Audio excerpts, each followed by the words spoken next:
నమస్తే అమ్మా. ఏం పేరు మీ పేరు? వసూల్కి. ఏం చేస్తుంటారు మీరు? ఇంట్లో ఎవరెవరు ఉంటారు?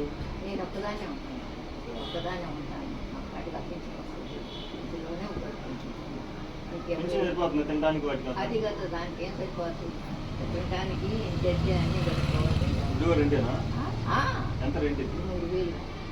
పెన్షన్ 4000 వస్తే ఆ 3000లోనే పెన్షన్ దాంట్లోనే ఎత్తున్నారు.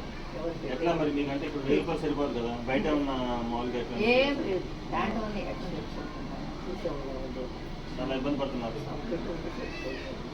అబ్బాయా? దాని గురించి నా పరిస్థితి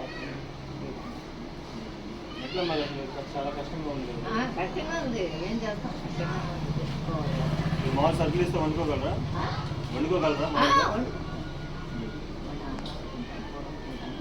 ఏదో ఉన్న మట్టికి దాంట్లోనే గతంలో ఎవరైనా హెల్ప్ చేశారు? మీకు ఎవరైనా హెల్ప్ చేస్తారా గతంలో? ఎవరైనా ఇంకెవరు ఉంటారు హెల్ప్ చేసేవాళ్ళు ఎవరు లేకనే దాంట్లోనే వినియోగం చేసుకుంటున్నాం. అంటే ఆయన కొద్దిగా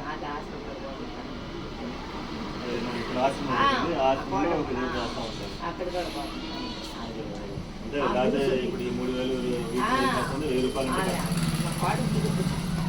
మామూలుగా బీపీ కానీ షుగర్ కానీ నాకు షుగర్ లేదు, ఈ మధ్యలో బీపీ వచ్చింది. ఆ బీపీ కూడా చాలా మంది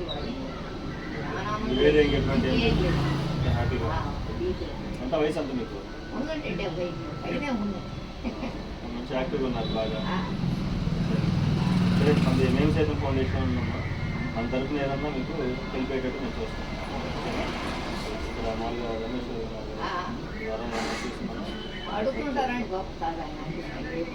దాదాపుగా మన ఏరియాలో ఒక 15 మంది నుంచి 20 మంది దాకా చాలా మంది హెల్ప్ చేసినాం.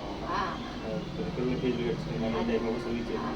మనం ఏంటంటే ఒక ఏరియా ఒక 10 మందిని మనం అట్లా టేకప్ చేసుకుని కొద్దిగా ఏదైనా 10 నెలలు కానీ 2 నెలలకు కానీ ఎంతో కొంత మనం ఉండాలి. ఎందుకంటే మా దగ్గర మేము వేరే ఏం రావు.